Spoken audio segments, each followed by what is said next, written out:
Hjertelig velkommen til den her video, hvor jeg gennemgår Instagram for dig derude, der sidder og føler dig lidt lost. Og det er til dig, der sidder derude og ved, at Instagram er en god og en værdifuld app, men ikke kan finde ud af det. Så jeg kommer til at lære dig i den her video, hvordan du navigerer rundt i appen, og hvordan du bruger Instagram uden at lave en masse pinlige fejl, uden begynderbøvl, og uden at bruge en masse tid på at sådan søge dig frem for at finde ud af, hvad er det rigtige at gøre. I dag der lærer du præcis, hvordan du bruger Instagram i 2026, uden at spilde uendelig meget tid på at eksperimentere dig frem og føle, at du sådan står på gyngende grund. Mit mål det er, at du går herfra med en klar forståelse af, hvad Instagram det er, og hvordan du ligesom navigerer rundt i appen. Så du kan begynde at bruge Instagram og blive selvsikker i din adfærd derinde, hvordan du ligesom begår dig inde i appen. Og så du også kan måske begynde at bruge appen til en lille drøm, du måske har omkring en virksomhed eller noget, som Instagram kan hjælpe dig med. Godt, nu har jeg lige flyttet mig herop i hjørnet, men jeg vil lige gennemgå dagens agenda.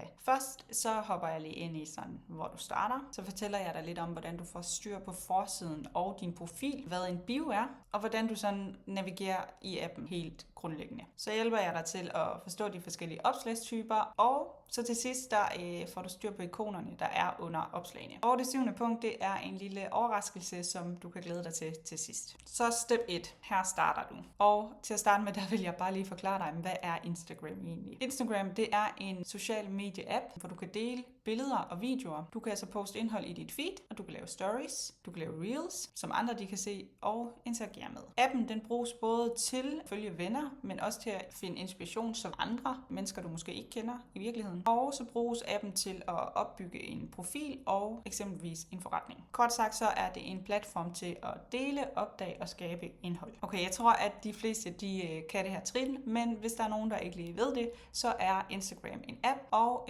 du downloader den i din App Store eller i din Google Play butik på din telefon. Man kan også godt få Apple til computeren. Jeg kan faktisk ikke lige huske, om man kan downloade den ned i en app, men du kan godt være på Instagram på computeren, hvis det er det, du vil. Derefter så opretter du en profil, du vælger et brugernavn, og så opsætter du din profil. Hvis du allerede nu ved, at du skal bruge din profil til noget forretning, så vil jeg anbefale dig stærkt at overveje, om du skal have slået 2-trinsgodkendelse til. Og det er fordi, at Instagram-profiler, de kan blive hacket, og hvis det er, du bruger den til din virksomhed, så kunne jeg forestille mig, at der er en del salg igennem Instagram. Det kommer ind på selvfølgelig, hvordan du kommer til at køre din profil, men hvis der er det, og den bliver hacket, og du mister din profil, så er det bare ærgerligt efter alt det her arbejde, du har lagt i det. Så skal det bruges til en virksomhed eller noget sådan mere seriøst, så gå ind og få slået 2-trinsgodkendelse til. Step 2, det er at få styr på startsiden og din profil. Jeg kommer til at lave sådan en lille screen record af min egen telefon, så du ikke lige kommer til at se mig her, men du kommer til at se min telefon, og du kommer til at høre mig snakke,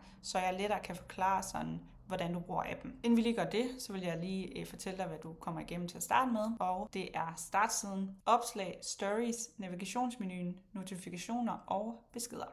Det er på startsiden. Og så går vi igennem din profil. Det er en kort gennemgang, professionel kontrolpanel, dit feed-menu og burgermenuen. Og hvis ikke du har hørt ordet burgermenu før, så vil jeg sige, at det er et reelt ord. Det er sådan 3 streger for en menu. Det kalder man en burgermenu. Det var lige fun fact, men lad os lige gå videre til, hvordan du bruger startsiden. Godt, så til at starte med, når du trykker på appen, så kommer du altså ind på selve startsiden her. Og herinde, nu kører jeg lige lidt hurtigt, så vi ikke er for lang tid på andres opslag. Men det er opslag, du kan se her, som andre har lagt op. Det er både opslag, og det er reels. Hvis man kører op i toppen her, så heroppe, der kan du se andres stories. Og det er altså også her, din egen ligger heroppe. Så kan du se, jamen hvad har du selvfølgelig selv lagt op, men du kan også se, hvad andre har lagt op. Og der kommer også forskellige, reklamer ind imellem. Nede i bunden her, det er navigationsmenuen, og den kommer jeg ind på senere. Men jeg vil bare lige hurtigt vise dig, at den her i midten, det er papirsflyveren, og det er her, du finder dine beskeder inde. Det sidste, du finder på forsiden oppe i hjørnet, det er et hjerte, og det er altså her, alle dine notifikationer er. Så du kan se sådan, hvad er der kommet af forskellige likes eller følgere, og så videre. Godt, så hvis vi hopper ind på profilen, så får du lige en gennemgang. Det du ser heroppe i toppen, det er først dit brugernavn helt øverst. Så nedenunder, så er det navn, der hvor der står Camilla Brun Larsen, Somi Manager. Så det er sådan navnet, du vælger at skrive for profilen. Så har du dit profilbillede til venstre, og du har din antal opslag, din antal følgere og din antal, som du selv følger nedenunder. Så har du det, der hedder en biotekst, og den kommer jeg nærmere ind på senere. Under det, så ser du det, der hedder highlights, og det er de stories, du har lavet tidligere, som du kan vælge, fremhæve på din profil. Så her for eksempel, nu skal vi lige se, det er en story, jeg tidligere har lavet, og så fordi, at den beskriver, hvem det er, jeg er, så har jeg valgt at fremhæve den på min profil. Nedenunder her, der ser vi alle mine opslag. Men vi har også lige en lille menu ovenover mine opslag. Og det her, det er mine reels. Det ved siden af, det betyder genopslå. Det er de videoer, jeg har genopslået. Det kan man bruge til at genopslå videoer, man virkelig synes er gode. Eller sine egne videoer, som I kan se, jeg gør, for ligesom at få noget mere visning. Og ved siden af, der har vi det, du er tagget i. Så det er, hvad andre mennesker har tagget dig i. Når du blev tagget i noget, så betyder det, at der er en anden, der for eksempel har lagt noget op. Det her, det er min veninde Michelle. Så har hun lagt noget op, og hvis jeg så er i videoen, hvilket jeg nok er på, det var lige der, så tagger hun mig. Det vil sige, så kan hun vælge at tagge mig, så den ligesom bliver slået op ind i min profil.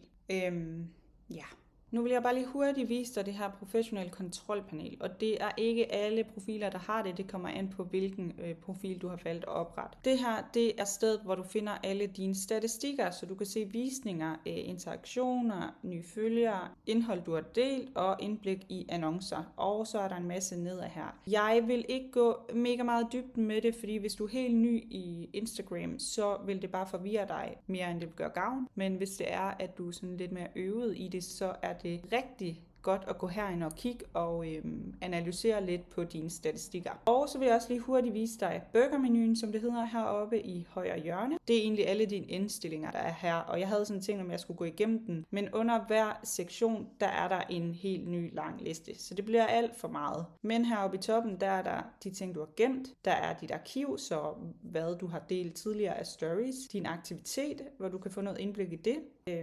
Skal vi lige prøve at se her. Der kan du se, hvad du tidligere synes godt om, hvad du har genopslået og så videre. Så hvis du skal finde tilbage til noget. Du kan rigtig meget herinde. Jeg synes selv, du skal tage et lille kig på indstillingerne, når du først lige har faldet på plads på appen. Så det er slet ikke endnu, men du skal vide, det er der, og du kan gøre rigtig meget. Så skal vi videre til step 3, og det er, hvad er en bio? En bio, det er den korte tekst øverst på din profil på Instagram, som hurtigt skal fortælle, hvem du er, hvad du hjælper med, eller deler på din profil, og hvorfor man skal følge dig. Kort sagt, så er det din profil sådan førstehåndsindtryk. Nu vil jeg lige kort tale om din bio, og det er egentlig det øverste af din profil, men primært er det den her tekst, der står nedenunder dit profilbillede. Og her skal du gerne beskrive sådan, hvem det er, du sådan snakker til, hvad det er for noget indhold, du laver, basically hvorfor det er, folk skal følge med på din profil. Og du har ikke særlig mange tegn til at skrive det, og det er nogle gange en kunst at skrive så meget information på meget, meget få tegn. Så det er ikke altid nemt at skrive en god bio, men når man virkelig mestrer det, så er det lettere for folk at trykke følg ind på din profil, fordi de sådan meget hurtigt kan finde ud af, jamen er den her profil noget for mig, eller er den ikke. Det, der også hører med i ens bio, det er sådan sine highlights. Dem har jeg jo lidt fortalt om hernede, men som du kan se ved mig, så har jeg valgt at dele min historie her. Nu svarer jeg bare lige videre. Så har jeg valgt at dele min freebie, og så har jeg valgt at dele nogle udtalelser. Og der kan man lidt selv vælge, hvad man vil dele, men man kan også være strategisk som mig nu, når jeg er en virksomhed, og vælge noget, som folk de hurtigt igen finder ud af, hvem er jeg, hurtigt griber fat i min freebie, det vil jeg jo rigtig gerne have, og hurtigt ser nogle udtalelser om, hvordan det er at samarbejde med mig. Så er vi kommet til step 4, og det er, hvordan du navigerer i appen. Her går jeg igennem navigationsbaren, som du kan se her til højre på slideshowet. Går igennem huset, video-ikonet her, papirsflyveren, forstørrelsesglasset og dit profilbillede.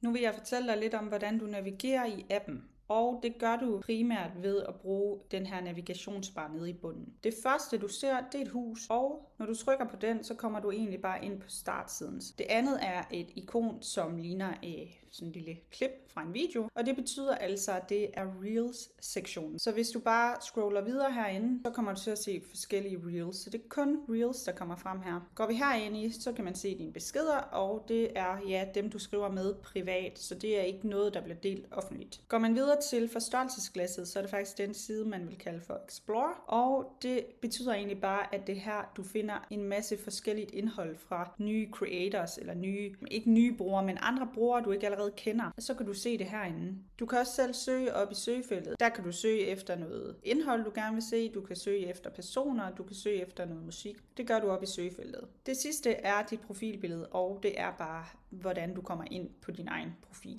Så er vi kommet til step 5, forstå de forskellige opslagstyper. På Instagram, der findes der nogle forskellige opslagstyper, som du kan bruge til at dele dit indhold. Du kan blandt andet lave reels, du kan lave opslag, så kan du lave karuselopslag, stories, prøve-reels, og derudover kan du lave live-videoer. Og sammen så giver det dig forskellige måder at dele og variere dit indhold på til dine følgere eller potentielle følgere. Jeg kommer til at gennemgå alle sammen lige bortset fra live-videoerne.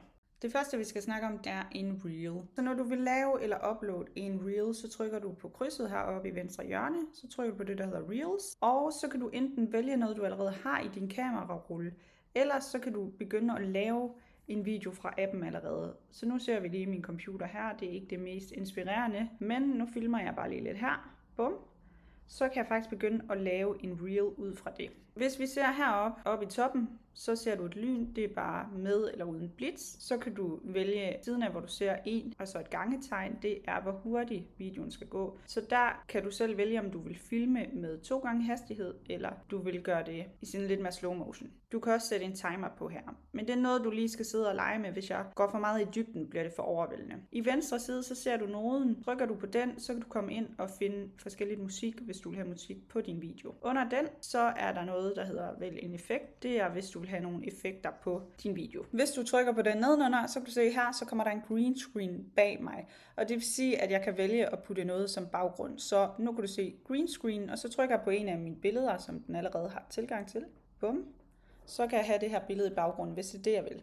Nedenunder, så kan man vælge at gøre sin hud sådan mere smooth, eller ikke smooth. Det er ikke noget, jeg anbefaler dig at gøre, men det er en mulighed. Og her nedenunder, der kan du se, at det er 2 billeder i et. Det har jeg faktisk ikke lige prøvet før. Jeg plejer ikke selv at optage i appen. Jeg plejer at optage udenfor, og så redigere det i enten det, der hedder Edits, eller i CapCut. Ja, nu kan jeg lige se, at der er kommet noget nyt herinde. Så kan du have 2 billeder oven på hinanden, hvis det er det, du vil. Nu er vi lige på forsiden igen, men jeg vil bare sige, lad være med at gøre alt for meget fancy til at starte med, hvis ikke du har prøvet noget af det før. Men så prøv en af tingene, og så næste gang, du skal lave en reel igen, så prøv noget andet. Hvis du prøver alt på en gang, så bliver det måske lige lidt for meget. Godt, så skal vi videre til almindelige opslag og karuselopslag. Det uploader du også ved at trykke på krydset i venstre hjørne, og så trykker du på det, der hedder opslag. Og så kan du dele direkte fra din kamerarulle. Hvis nu vi lige vælger det her, så kan du vælge at trykke vælg. Så kan du nemlig vælge nogle flere forskellige. Nu vælger jeg bare lige 3, trykker jeg næste. Det vil sige, det er 3 billeder i et opslag, og det er det, man kalder for karuselopslag. Så er det sådan en karusel, man kan bladre videre. Derinde, der kan du putte igen musik over, hvis du har lyst til det. Du kan putte tekst på hvert billede, og hvis du vil have tekst på hvert billede, så trykker du bare på tekst på det billede, du er på. Så hvis det er det billede i midten, så swiper du bare hen til det, og så trykker du tekst der. Så kommer det, skriver bare lige hej, det vil jeg gerne have til at stå her. Så har jeg skrevet hej, så tager jeg egentlig bare fat i teksten med min tommelfinger, og så kan jeg sætte den, hvor jeg vil. Færdig. Bum. Og det er egentlig sådan, jeg gør det. Så kan man putte et billede ovenpå et billede, hvis man vil det. Så er der 2 billeder. Det har man mulighed for. Det ser ikke så godt ud det her, men det er bare så du ved det. Hvis jeg vil slette det igen, så holder jeg bare inde på billedet og trækker det ned til den her lille skraldespand. Jeg kan også vælge at sætte nogle filtre på, hvis jeg vil have, at det skal have et andet look. Og så kan jeg selv gå ind og redigere i lysstyrke. Nu fik jeg trykket et eller andet. Nu er jeg i hvert fald blevet helt en forkert farve. Men det synes jeg ikke, du skal røre ved, hvis ikke du har styr på farver eller videoredigering. Men så kan man gå ind og ændre der, hvis man har lyst til det. Og hvis jeg nu tænker, ej, det er fedt. Det er et godt opslag, så trykker jeg bare videre. Og så herinde, så kan jeg skrive min tekst. Og så kan man tagge personer her. Færdig. Jeg kan tilføje en lokation. Og så er der lidt andre forskellige muligheder, men det synes jeg ikke, at du skal tænke over lige nu, fordi så bliver der for meget. Og når jeg er klar til det, så deler jeg bare nede på den blå knap. Nu viser jeg dig lige et karuselopslag, jeg har lavet selv tidligere, og der kan du bare se, at jeg har sat forskellige billeder ind med forskellige tekster og et overlappende billede også. Så hvis du gerne vil dele en story, så kan du igen trykke på krydset oppe i venstre hjørne. Du kan også gå ud på startsiden og swipe til højre, må det jo så være. Så kan du vælge, om du skal igen tage noget, der allerede eksisterer på din kamerarulle, eller det kan være, at du vil tage et billede i appen. Igen ikke det bedste billede, men det er jo bare lige et eksempel her. Du kan tage et billede, du kan også vælge at lave en video. Hvis du vil skrive noget på din story, så trykker du på dit billede, og så kommer dit tastatur egentlig op. Hej med dig. Det er altid min go-to åbenbart.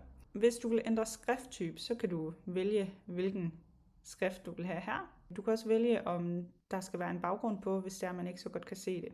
Sådan der.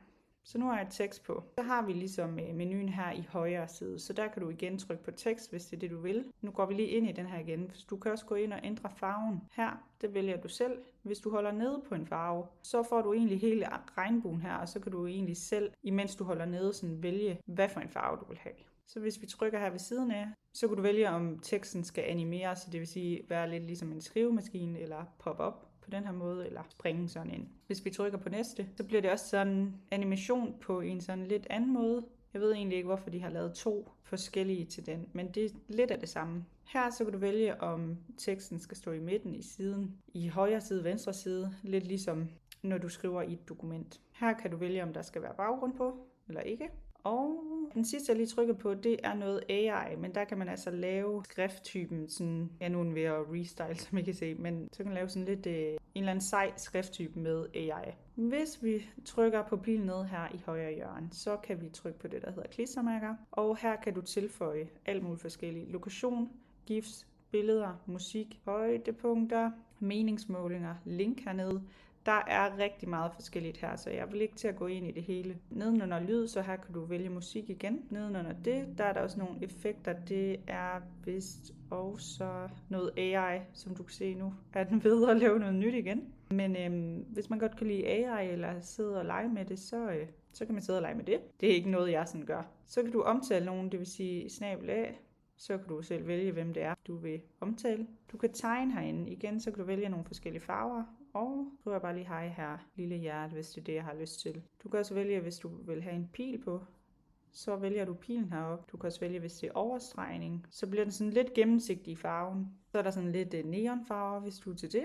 Og et viskeleder, hvis du vil viske ud igen. Så kan du vælge at downloade, det vil sige, så gemmer du egentlig dit billede, hvis du gerne vil have det ned på din egen telefon. Og så kan du markere det som AI, hvis AI har lavet noget, eller slå kommentar fra, hvis det er det, du vil. Og det er fordi folk hernede i bunden kan skrive en kommentar til din story. Så det er egentlig sådan, du laver en story. Det her, det er ikke verdens pæneste overhovedet, ikke? Men det er bare, så du kan se lidt af, hvad det er, du kan. Og inden jeg smutter, så vil jeg bare sige, at en story, det er noget, man lægger op, som kun er op i 24 timer. Og så kan folk se det, hvis de trykker på dit profilbillede. Så det er mere sådan her og nu videoer og billeder, sådan lidt i løbet af dagen, hvis det er noget, du vil dele. Og så forsvinder det igen. Til sidst så har vi prøvereels, og igen trykker du på krydset heroppe. Og så trykker du altså bare på reel igen. Så uploader du noget, du tænker, du vil have op som din reel. Så har vi bare den her gamle video, jeg har lavet på min gamle profil. Den lægger vi lige op. Så vil jeg gerne have den op som en prøvereel. Jeg skriver selvfølgelig lige en tekst her, tralala. I stedet for bare at lægge den op som en almindelig reel her, hvor jeg deler den, så vil jeg trykke på det her, der hedder prøveversion. Så trykker jeg hen til højre, og så bliver den altså delt som en prøvereel. Og det betyder altså, at den bliver ikke delt på dit feed, den bliver ikke delt på din profil, men den bliver delt ud i det her sådan Reels-tab, eller ud på den her Explore-side, så den bliver delt med nogen, der ikke allerede følger dig. Og det er en rigtig god måde at få nye følgere på. Så det er egentlig bare sådan, man gør. Jeg mener, man kan dele op til 5 om dagen. Så hvis det er, man godt kan lide at eksperimentere lidt, så er det bare på den måde, man gør. Hvis du skal finde de prøvereels igen, som du lige har delt, så går du ind på din profil, og så går du hen til den, der hedder Reels, og så her til venstre, så er der noget, der hedder Prøve-Reels. Og så ligger din Prøve-Reels herinde. Så har vi step nummer 6, som er det aller sidste step, og det er at få styr på ikonerne under opslagene, og hvad du ligesom bruger dem til. Nu har jeg lige flyttet mig herned i bunden. Jeg håber ikke, det er for forstyrrende. Men nu skal jeg fortælle jer lidt om ikonerne og sådan interagering, altså hvad der sker, når man trykker på dem osv. Først kommer vi til at gå igennem likes, kommentarer, det der hedder at genopslå noget, del og send og gem.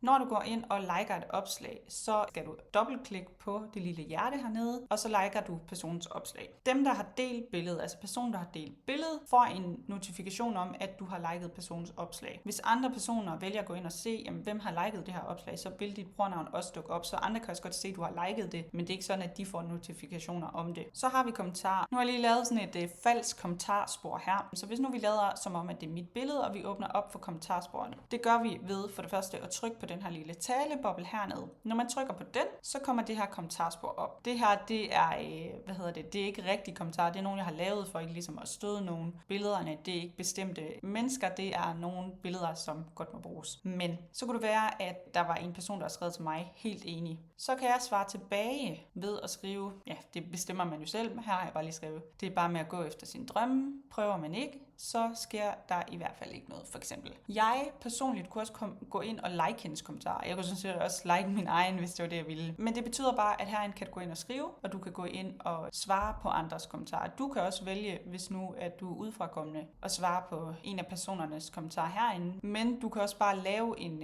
kommentar hernede til opslaget. Jeg håber, det giver mening. Jeg vil lige gå igennem, hvad det betyder at genopslå. Genopslå, det er det tredje ikon fra venstre, du kan se med pilene. Og hvis du genopslår det, nu prøver jeg lige at genopslå mit eget opslag her. Bum. Så står der ligesom, at der er en, der er genopslået. Det er mest lavet til, hvis du ser andres videoer eller billeder og opslag. Så kan du vælge at genopslå deres, hvis du synes, deres video eller opslag er en, der er rigtig god. Det kan være, at det er en holdning, der er nogen, der har, som du virkelig er enig i, så kan du vælge at genopslå det. Du kan også genopslå din egen opslag, som jeg gør her, for at få nogle flere visninger.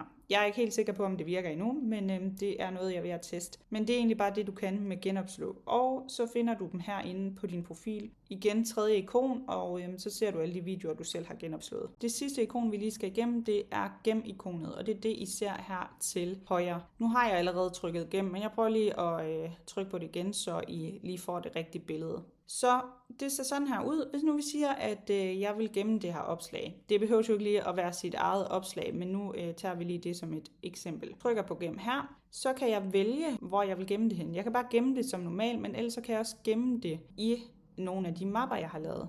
Og jeg kan også lave en ny mappe, hvis det er det, jeg har lyst til. Hvis det er noget, der inspirerer mig, som jeg måske vil lave noget i stil af til min egen profil, så kunne det være, at jeg vil gemme den her på Brun Management. Så du har mulighed for at lave nogle forskellige mapper. Nu viser jeg dig lige, hvor du kan finde de videoer, du har gemt til. Du går op i burgermenuen heroppe i højre hjørne, så trykker du på det, der hedder gemt. Den er lige her i toppen. Sådan der, og så ser du altså alle dine mapper herinde. Hvis du trykker på plusset, så kan du vælge at lave en ny mappe, hvis det er det, du har lyst til. Nu har du præcis lært, hvordan du bruger Instagram i 2026, og du behøver altså ikke nu at gætte dig frem eller prøve dig frem mere, fordi du står nu på sikker grund. Med en klar forståelse af Instagram og hvordan du sådan navigerer rundt i appen, så kan du altså nu begynde at bruge Instagram med mere selvsikkerhed, og skulle du gå hen og glemme nogle af tingene, så kan du gå ind og se videoen igen. Men inden vi slutter, så har jeg lige en lille overraskelse, som jeg gerne lige vil dele med dig. Først så vil jeg spørge dig, kan du se dig selv bruge Instagram som en del af en større drøm, du har? Altså så, hvis det er, du har en drøm om måske at have din egen forretning, eller bare en drøm om at kunne skabe lidt indtægt online ved siden af dit arbejde. Kunne du se dig selv bruge Instagram som en del af at drive en forretning måske? Hvis du kunne det, så vil jeg gerne præsentere dig for mit nyeste online kursus. Fra forvirret til klar på Instagram. Hvem taler du til? Hvordan skiller du dig ud? Og hvad skal du poste? Det her kursus er et kursus, hvor du lærer at gøre din profil tydelig. Du skaber retning, og du bliver relevant for de rigtige mennesker. Du finder altså mening med Instagram, og gør det nemmere for dig selv. Der er altså 11 lektioners online undervisning, der trin for trin lærer dig, hvordan du går fra forvirring til klarhed, omkring din Instagram, skaber en stærk profil og bliver selvsikker i, hvad du skal gøre for, at den tid, du ligger i Instagram, det giver pote. Om du starter helt fra bunden, eller du har været i gang i et godt stykke tid, lærer du altså de helt basale ting til at skabe en stærk profil sådan helt fra start. Med de her 11 lektioner, der får du skabt en stærk profil, du får skabt en klar retning for dig selv, du får min simple planlægningsstruktur for at lave indhold, så får du klarhed over, hvad det er, du skal poste, og hvordan du nemt kommer på idéer, og så får du ro i maven over, om det du gør, må er det rigtige. Derudover så giver online-kurset dig 3 moduler med 11 lektioner, og i alt er der 19 videoer. Så 19 videoer i alt, men med 11 lektioner. Og så er der 5 tilhørende workbooks. Så hvis der er nogle af opgaverne, du lige tænker, dem skal jeg lige bruge lidt mere tid til, dem skal jeg lige sidde med selv, der er workbooks dertil, og så kan du altså sidde med det alene og sidde og nørde lidt i det. Modul 1 får fundamentet på plads. Du lærer, hvordan du beslutter din retning, så du ikke poster i alle mulige forskellige retninger. Så lærer du, hvem det er, du taler til, så du bliver sådan helt skarp. Du finder ud af, hvordan du finder frem til dine indholdssøjler, og så lærer du de her 3 indholdstyper, du som begynder skal starte med. I modul 2, som hedder en knivskarp profil, der skiller sig ud fra mængden, der lærer du, hvordan du gør din profil tydelig og skiller dig ud fra mængden. Du lærer at opsætte din bio til succes. Du lærer, hvordan du får det bedste profilbillede, og hvorfor det også er vigtigt. At skabe overblik med highlights, og hvad du skal gøre med skrifttyper og farver. Det sidste modul, det hedder synlighed uden stress. Her lærer du, hvad der virker i starten, og hvorfor det virker, hvilke ting du kan ignorere med god samvittighed, og hvornår du skal poste, hvilket jeg har fået rigtig mange spørgsmål på. I er så nysgerrige på, hvornår man skal poste det, og forvirret på det også. Så det får jeg at vide, og så får I altså en overskuelig struktur. Der er dog også en bonus med, og det er det her, der hedder Content Mindmap. Det er en bonus PDF, hvor du lærer mere omkring de 3 indholdstyper,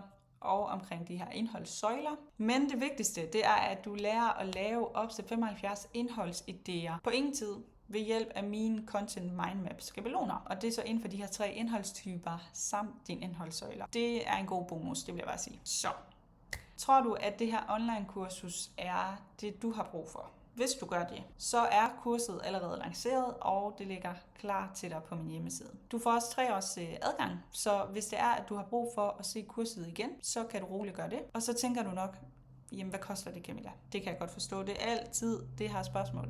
Hvad koster det? Det koster ikke 1497. Men det var den pris, jeg oprindeligt havde sat det til. Jeg har været meget i tvivl om, hvad jeg skulle sætte pris på det her online kursus. Og jeg synes, det er 1.500-1.800 kroner værd. Så det var faktisk det prisleje, jeg sådan lagde. Men jeg har også lavet en masse research omkring sådan prissætning. Og der er nogen, der siger, at det er smartest at sætte prisen lavere, end det faktisk er værd. Så nu tænker jeg bare, at jeg prøver det.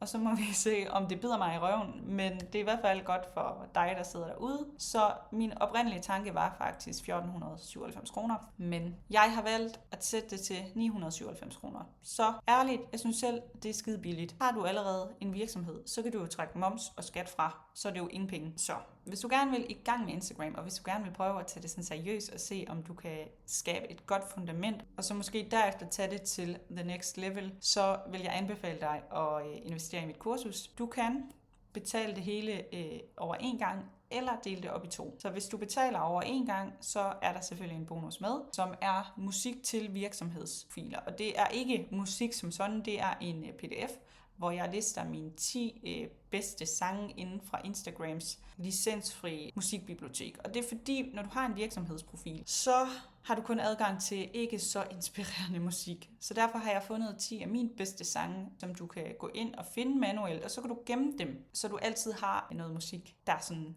nogenlunde godt inspirerende. Og så har jeg tilføjet 10 ekstra sange som sådan en lille bonus, og det er 10 af mine bedste sange fra CapCut, sådan licensfri musikbibliotek. Så hvis det er, at du føler, at du gider at sidde og prøve at bruge dem på Instagram igen og igen, eller du bare har lyst til at prøve noget nyt og prøve CapCut, en anden app i øvrigt, hvor du kan redigere videoer, så kan du bruge de her 10 sange, og de er faktisk ret gode. Så det er sådan en lille bonus, hvis det er, at du betaler det hele på én gang. Hvis du vælger at dele det op, så er der selvfølgelig en bonus med. Der skal være noget godt til dem, der betaler det hele på én gang. Men hvis ikke du har råd til det, så kan du vælge at dele det op i 2, og så bliver det 498,5 over 2 gange. Og der er ikke nogen renter på, men det er bare 2 gange, du har mulighed for at betale, så det ikke bliver så dyrt på en gang. Hvis det her er noget for dig, så finder du et link nedenunder videoen, og så glæder jeg mig til at se dig i min indbakke. Jeg håber, at du fik noget ud af den her video med en introduktion til Instagram, og så vil jeg bare ønske dig held og lykke på Instagram-appen. Husk, du kan se videoen igen, hvis du har brug for lige at opsummere det. Men ellers så ses vi i indbakken, ellers så ses vi på Instagram.